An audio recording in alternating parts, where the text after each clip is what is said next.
Welcome to Heart Questions, where we answer questions that your heart desires answers to. So today we are talking about the second part of willpower. Yes, second part of willpower, and we have like 3 to 4 questions today. Three because the main questions that we are answering are three, and then four because we are combining two questions in one. So yes, we are still talking about willpower, the power of your will in overcoming addiction, the power of your will in living life, the power of your will in decision making, the power of your will when it comes to doing things. Yes. So, yes, the first question that we have today is, can willpower really stop addiction? Can willpower really stop addiction?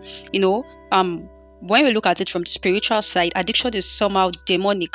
Yes, when we look at it from the spiritual side, we want to say, okay, addiction is demonic, or just your strength alone cannot stop addiction. You need God's help to stop addiction. But what I want you to know is that without your will, you cannot accept God's help. Yes, God's help is very, very important, like very, very important. But without your will, you will not accept God's help. How that you will not accept God's help, you will not allow God to help you when you've not made the decision to stop. You're not going to allow God to help you when you've not decided that this thing I'm doing, I am going to stop. So yes, without your will, you will not accept God's help. There are actually ways to stop doing things apart from the spirituals. We have a lot of people in that profession, psychologists, even psychiatrists in the hospital, therapists. Yes, that's why we meet therapists. They are therapists that's their profession, that they help you to stop an habit, they help you to stop something. People go to rehab to stop doing things. People that are addicted to drug, people that are addicted to alcohol, they go to rehab to stop the addiction. So yes, there are ways to actually stop doing things that are not spiritual. And so, in fact, I've seen an example of an addicted smoker that stopped smoking. Why? Because he listened to a line in a song, and then because of that, the person stops. Like the person just made the decision that, oh, because of this, I'm going to stop, and the person stops. So there are different ways to actually stop doing some things. There are different ways to stop doing something. So your willpower in any way you want to use to stop doing something is very, very important. Your willpower in any way that you choose to stop doing something is very, very important. So yes, there are medical ways to stop doing things. So you just have to make the decision that, okay, this thing I'm doing, I don't want to do them again, and then you realize that you're not doing them again. You just have to make the decision that I don't want to stop, like I don't want to do this that I am doing, and then that's the first step to actually stopping anything. That's the first step to actually overcoming addiction. That's the first step. Yes, your willpower is the first thing that you need to stopping addiction. Oh, you need God's help. Absolutely, yes. But first off, you have to make the decision that you are going to stop before you will be able to accept God's help. Because take it or leave it, God's help is always available for you at all time. You are just the one that has not made the decision to actually stop doing that which you are doing. Let's move to the second question for today. So yes, I said we are combining two questions together. That will be question 2 and question 3. So the question 2 is, why does my strong decision and God's help seems incapacitated to stop me from doing something? Why does my strong decision and God's help seems incapacitated to stop me from doing something? And the third question is, why do I still feel like doing it when I have made a strong decision and have God's help already? Why do I feel like doing something when I've made a strong decision to stop it? God's help is already made available for me. How that I've banked on God's help. I've asked God for help, and I'm sure that is helping me, because the Bible says, ask and you shall be given. It says, if anyone lack wisdom, let him ask God, that giveth liberally, and is going to give to that person. So yes, why does my strong decision and God's help seems incapacitated to stop me from doing something? And why do I still feel like doing these things even after I've enlisted God's help? So for the first question, why does my strong decision and God's help seem incapacitated to stop me from doing something? What I would say is that it seems incapacitated because you feel like doing them. That's why I said we are answering them together, because they are the same thing, but I'm just asking in different way. So it seems like you are incapacitated to stop that thing because you still feel like doing them, because you still want to do them. So that's why it looks like you feel incapacitated. And so the third question is, why do I feel like doing it when I have made a strong decision and have God's help already? And that's why I'm going to stay now. How that, because you made a decision to stop doing something, because you want to stop doing something, doesn't mean you stop feeling like doing it. Yes, I don't want to eat again doesn't mean that you stop feeling hungry. Oh, I want to go on a 7 days fast, so I'm not going to eat during that 7 days. Doesn't mean that you will not feel hungry during that 7 days.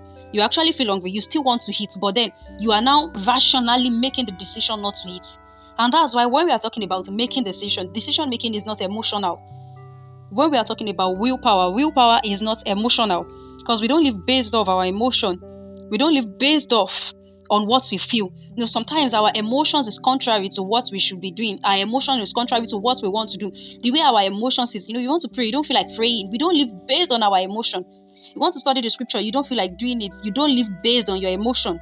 You don't act based on how you feel. You don't live based on how you feel. So you want to stop doing something doesn't mean that you stop feeling like doing it. So you are the one that has the responsibility to say no to your emotions, to say no to your feelings. And that's why willpower is very important.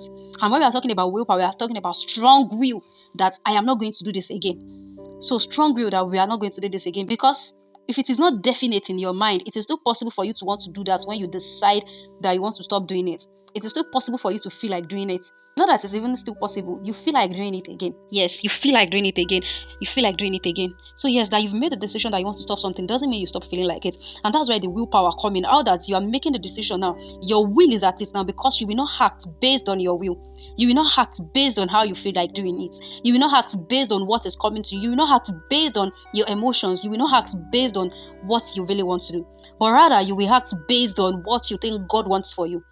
You will act according to God's plan. Why? Because we don't live based off our will. We don't live based on what we feel like doing. So your emotion is going to act out. Your emotion is going to come out and say, okay, this thing that you've decided, we did not decide it together. So this is how I am going. But because you have God's help, because you've enlisted God's help, because you have God with you, you'll be able to say, no, this is not what I am doing. And that's why first of your will, your will is very important.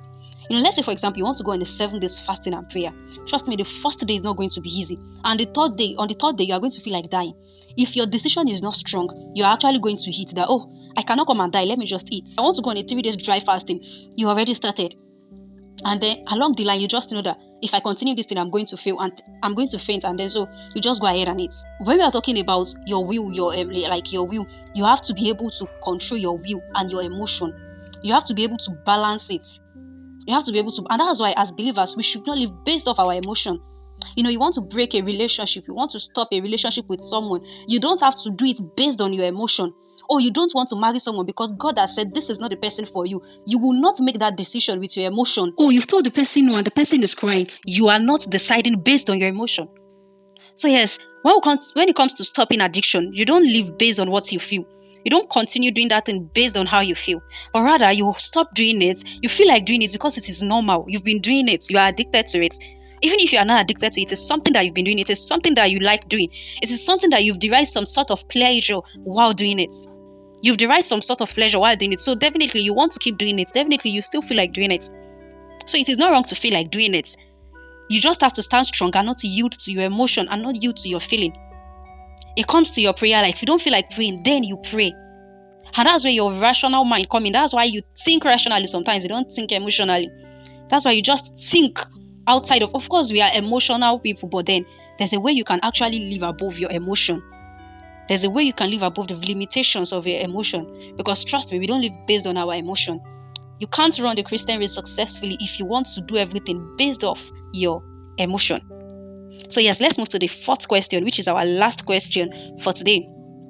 And it is, how do I make a strong decision and never relapse again and live victoriously? How do I make a strong decision and never relapse again and live victoriously? Yes, you make a strong decision through sacrifices. Yes, there are different ways you make it, because I said it last week that some people cannot even bring themselves to make that decision in the first place because they still love that thing which they are doing. And that's why the first thing I said is that you don't make emotional decision. We've answered that in question number 2 and 3. But then through sacrifices. Now, when you want to stop something, you don't have to stop it based on how you are feeling, based on, oh, I still love this thing, I want to continue.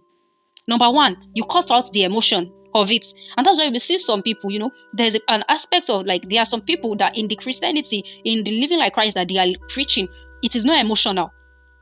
They don't want you to live based on emotion because your emotion will cause a lot of damages.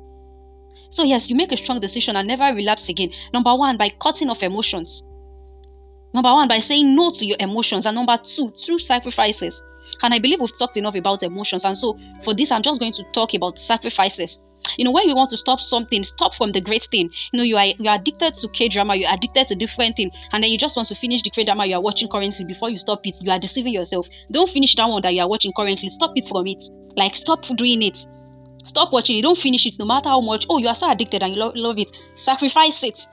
Start from it. So yes, you make those decisions through sacrifices. Sacrifices in the sense that you let go of great things. When you let go of something better, it is easier for you to let go of something easy. When we're talking about debt on this channel, I make an example of if you're supposed to borrow money to pay your school fees, how important of it is paying your school fees. And so if you're supposed to borrow money to pay your school fees, you didn't borrow that money to pay your school fees. If you later borrow money just because you want to please people, or just because you want to be among, or just because you want to feel among, then you are not fine. Because you sacrifice not borrowing money for greater things, it would be easy for you not to borrow money for smaller things. Make sacrifice great things. Don't do it when it matters the most. Oh, you like taking alcohol, don't take that alcohol when it matters the most. And it will be easy for you to stop it when it is just there are sometimes that things that we are addicted to feels like we really needed this thing. We are addicted to things and then we feel like, oh, we can't survive without these things that we are addicted to. Why not let go of it when it is a great thing first?